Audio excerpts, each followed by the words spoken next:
Let us have a look at another quick trick which belongs to two proportions. Consider A is to B is equal to P is to Q and B is to C is equal to M is to N. Here I need A is to B is to C, which is equal to PM is to QM is to QN. In order to memorize this expression, I'll give you an observation. Let us consider the first proportion as A upon B is equal to P upon Q, and consider the second proportion as M upon N is equal to B upon C.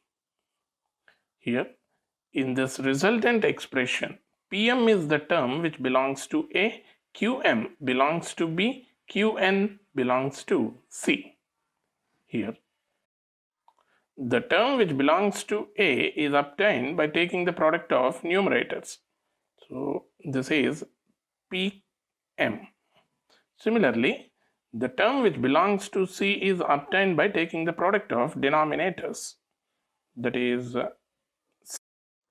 C, its corresponding term is QN.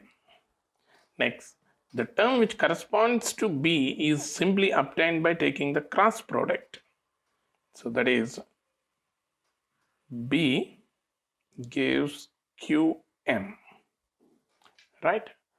So this observation helps us to solve the questions in a simple manner.